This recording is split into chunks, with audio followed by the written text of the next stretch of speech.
Welcome to Lake Stevens Disc Golf Course. I am joined by my brother here again, Ryan. This is actually at the Catherine Creek Park, so we usually just call it Catherine Creek Disc Golf Course. So as my brother just kindly reminded me, I hate these baskets, like passionately. I'm telling you, editing, you're going to have to get some bleeps because we can't talk about these baskets I and maintain a family-friendly rating. I hate these baskets so much, and you'll see. I have no doubt that there's going to be video evidence by the end of this of why I hate these baskets. Lake Stevens Disc Golf, anyone in the Pacific Northwest, you mention it, and you're going to have one or two. They're going to be like, oh, yeah, I really love that one. Or you're going to be like, those baskets. Even looking this course up on UDisc, the description is unique baskets. By the way, we're also right next to a elementary school. I don't know if those sounds are coming through the microphones or not. That is either that bell is either the period starting or one of the children is going nuclear. I mean, it sounds like we're next to a power plant and it's about to overload. That's what these bells sound like here. I feel like I'd be afraid if I was a child of this school. We should throw some discs. We should throw some discs. 300 and it's like 320 or 330 or something like that. Just up there underneath the trees. It's only low ceiling right at the beginning. Ryan, you have a disc in your hand. You throw. According to that, it's 285. Really? Oh, okay. I don't know. I haven't played this course and they're always working on it, so something moved. Something may have moved. Possible.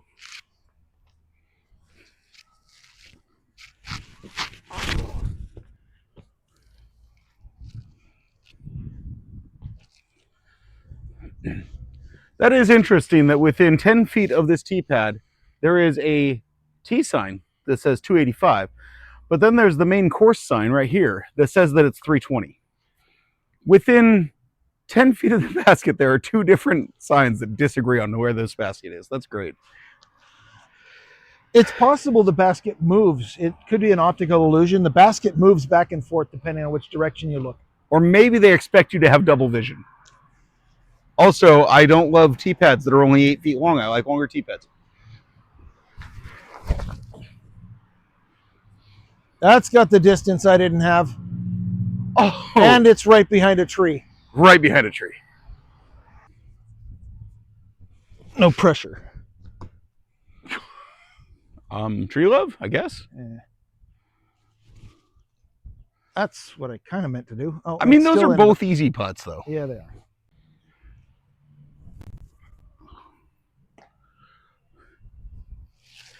These are the dumbest basket designs I've ever seen.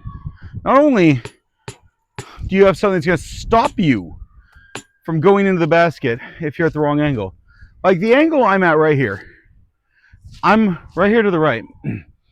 I very easily could putt, and because these are interlocking chains and they actually are locked in here, I could very easily hit this and just skid right out. These aren't trying to catch the disc. These are trying to reject them. I hate these baskets. And they get in my head. They're in my head now. See, Ryan's got it down. Hole 2, it says 250. I don't know if that's true or not. Baskets straight up in the trees up there. The ugly, nasty baskets. I'm going to throw a jackal. Oh, that was a bad direction. But I think I'm in the fairway. I've been over there. In so much as there is any fairway anywhere on this course.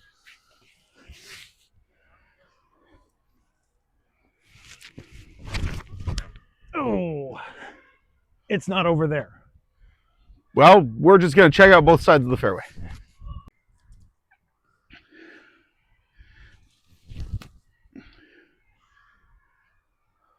I hope that's okay.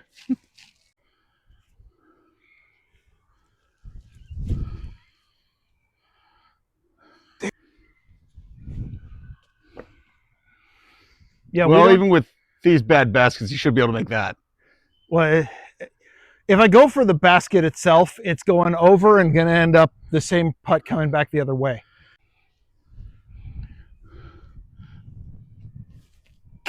Yay, I actually made one. Hole 3. Sign says 245. I can actually see the basket through the junk up here, but that would be a terrible shot just because there's quite a few branches in between here and there. So realistically, you're trying to get something that's going to come out and bend to the right. I'm going to go with the paprika and try to turn it.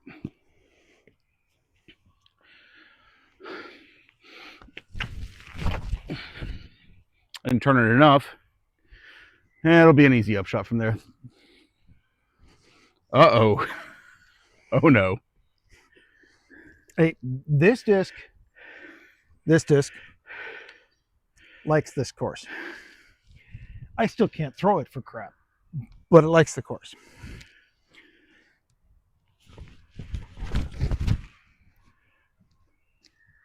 I don't know how you keep that thing from not just turning into a roller. Throw it like a golf swing. All right, I think I framed this up so you can actually see the basket. I can't really clearly see it from where I lie, but shouldn't be very hard. That might be long. You're long by like 5 feet and you're left by 15. That's not a hard putt. Oh, except for the baskets. Well, there's that.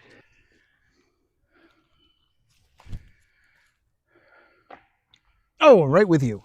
Such an easy putt if there weren't a bar in the way. You know, there's an alternate rule that I made up and I like to play by. I've never heard anyone else do it. That says if you hit any point on there or just hit within like 10 feet, it's probably in. Yeah, this is awful. We're aiming right at one of those crossbars. I'm going to straddle.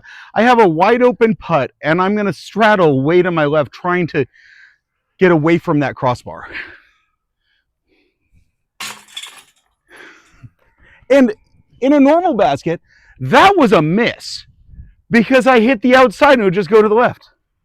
Hole 4. I don't know. Does the camera even have a view of it? Nope. It's super narrow tree corridor. Actually, they moved this pad. The pad used to be over there, so now it actually looks like it hooks to the right with the biggest, because the direct route is between a couple trees that are about 3 feet apart. Yeah. This is tree lined. And so we're going to throw the buzz axe.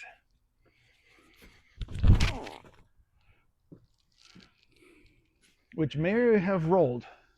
You know, there was so much wobble on that. I'm not sure it's because of your throw or because the disc is trying to fall apart at the seams. The disc isn't round anymore. It's true.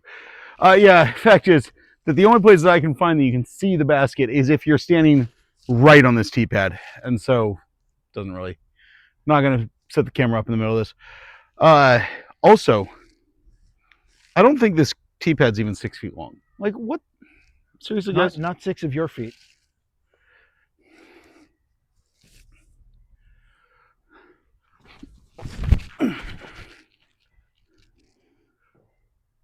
Well, if that didn't skip and roll, then I might be in good shape. Yeah, you landed in a good spot.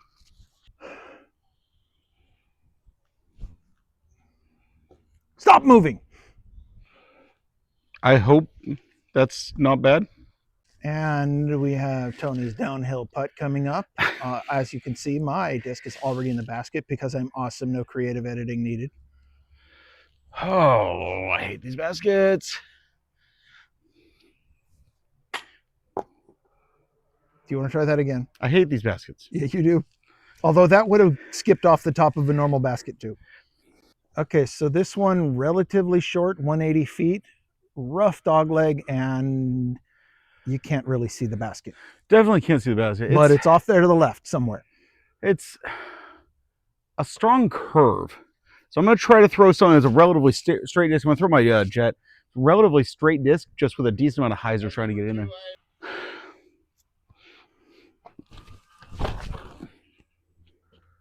I knew I was going to hit that. I knew I was going to hit that tree. Did you try not hitting the tree? I did not try that.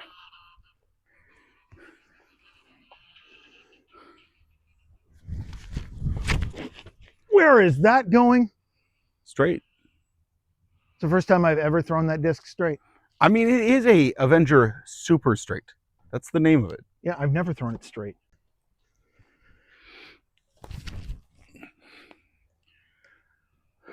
That kick really killed me. You're 10 feet away. That's an easy putt, except for baskets.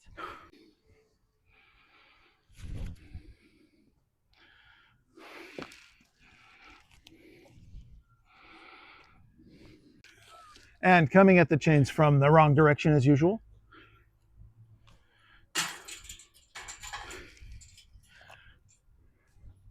And what is this? This is literally a ring of bars going over the top. It's wide open.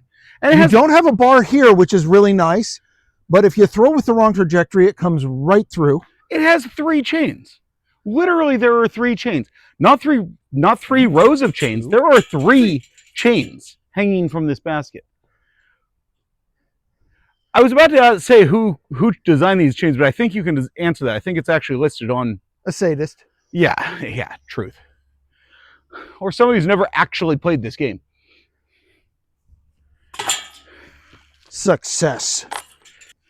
So this is the front corner of the tee pad. And so realistically, only half this tee pad is any good anymore. So due to the erosion here, we basically have a 2-foot wide tee pad, very narrow. The basket is, what is it, about like 250 or something like that. It's down and off to the right. The map shows that there's a big time flex line that you can flex off to the right. I really don't think that's very open. I think your best play is actually shooting out straight and curving to the right. So I'm going to throw a forehand with the Raider, see if I can get there. My play is going to be throw it down there and hit the 3rd tree. Oh, I thought maybe you were going to aim for that squirrel right there.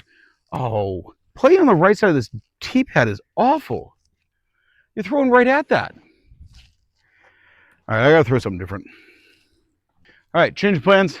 Throwing the backhand Anheuser-Gillette because where this tee pad, since you can't get on the left side of this tee pad anymore, I'm throwing straight into a tree with my forehand.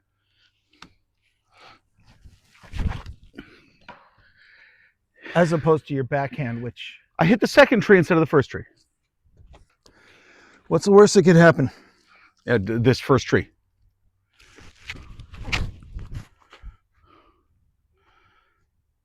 Or that one. That's not good. All right, I didn't leave myself in an ideal position. The basket's back behind the trees over here, so it's still going to be a forehand shot.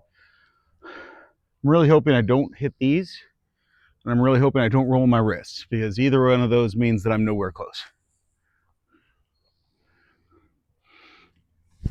And instead I just early release. So in my opinion, this is the absolute worst of the baskets, because not only do we have the bars blocking shots, but we have the chains strung up in a way that says that if you're behind this basket, you literally can't putt in. They are designed to block putts from 180 degrees. This is just mean. Like, this isn't even fun. Where's the fun in that? You can't put some swear words into your videos? I'm trying not to put swear words into my videos.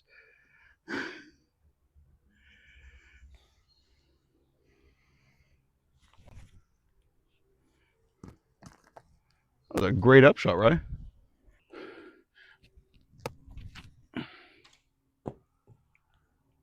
Oh, that's an easy in. Hole 7, a little bit of a blind shot. Ryan, you said the basket's up there between... It's up there. There's a dead stump and a very large tree, and it's right between them that are both along the right side wall. So basically, you can see a corridor of trees here. You just got to get down there a little ways, and it's on the right side. This tee shot is super, super narrow, though. Also, the tee pad has got signs of significant erosion. What I'm actually going to do is I'm going to try to go to the right of this dead center tree, do a flex forehand, come back into the fairway, and then hopefully dump to the right. I'm going to go my adder, which is a very overstable. And I have my doubts that this is going to work.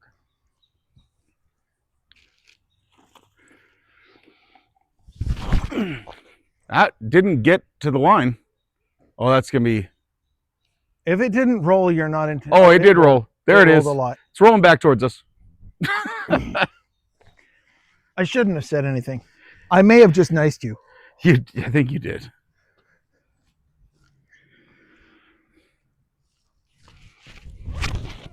Yeah, that might need a bleep. Wow. Not because of my throw, but because I just about biffed it on this. Yeah, I mean, the T-pad failed you, absolutely, but was that the line you were going for? Because that was nice. I was planning on trying to go that direction and go where it wasn't trees. You succeeded. It's weird.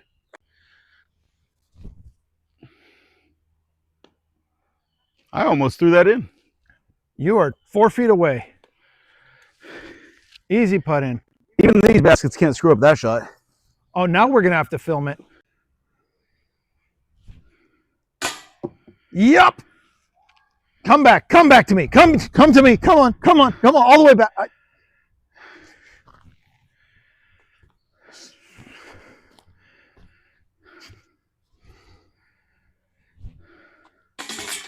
That's what I meant to do, obviously.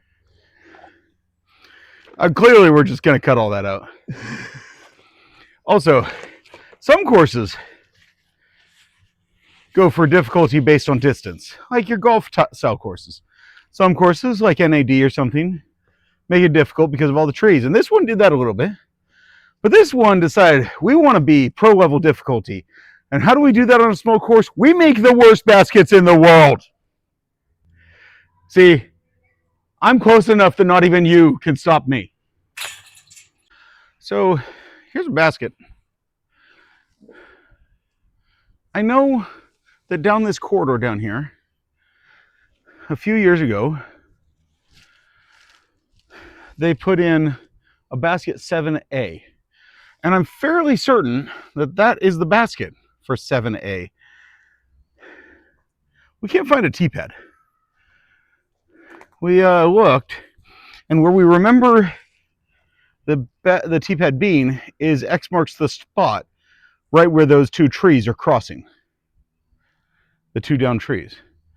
So we're going to skip 7A because we can't figure out where it's supposed to be. So this is 8. This is my most difficult kind of hole because the basket is straight ahead. And I don't have a straight throw in my arsenal.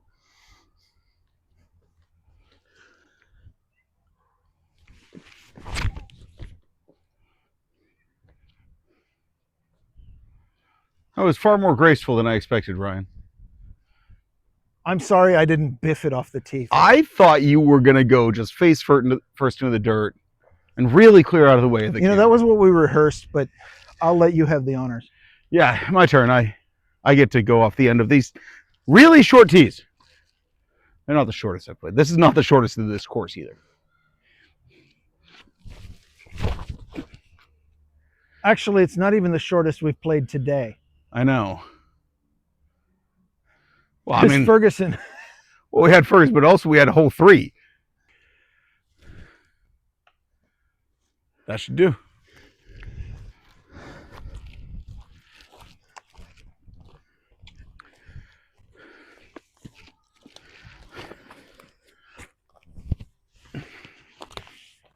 That should do as well. Oh, interesting. This is a new chain configuration. What? The fact that they actually thought hanging chains. Yeah, let's hang some chains and put there's no post in the middle, and you've still got bars to hit. Who would have ever thought of having hanging chains to catch a disc? I don't think that technology has made it out this far west. You do know that most of my games of disc golf are played further west than this, right? You realize that, right, Ryan? I know nothing. For bogey. Wow. I really thought you had that. Actually, you probably did have that in a normal basket. Yeah. Also, if it had gone in, that would have been par, which is why I said for bogey. So, hole 9, 170. It's up here, curving to the left. There's a lot of trees in between here and there. Story of this course. So I did actually talk about when I was talking about a lot of trees between me and the basket at NAD one time, I brought up Gargoyles Gardens. That was a lot of trees. And I was like, that place had no joke 10 times the number of trees, but they're little trees. They're little trees. Every They're one not- of them is less than the width of a disc. These trees are 2 to 4 feet across. Those trees were 4 inches across. Yeah. I mean, but they'd stop a disc. Oh, heck yeah, they do. All right, I'm going to throw my jet with a little hyzer.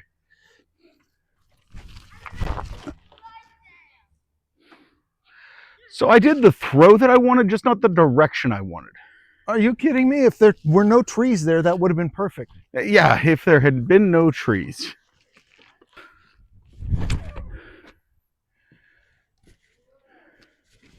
All right.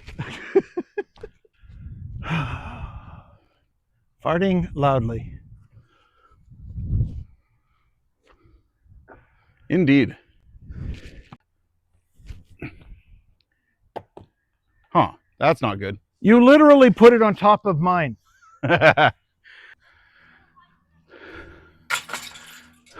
So that was that narwhal is your putter there? Is the putter from that starter From set the starter kit we got in. from Divergent. Yeah. The driver in that set was the Kraken. And the narwhal, I think, would probably make the same sound as the Kraken if you hit it that hard into a tree. But being a driver, Ryan would drive that Kraken into a tree so hard. Basilisk. Oh, was it the Basilisk? I think so. Oh, okay. Yeah. But man, the sound that thing made when Yeah. it hit a tree at full speed was so... It was distinctive, and It it was- rang through the whole park. Yeah, it would ring through the park. And I loved that sound. I mean, I felt bad for you, but I loved that sound. Eventually, that disc found a home in Nope. the Stillaguamish River. Oh, ouch.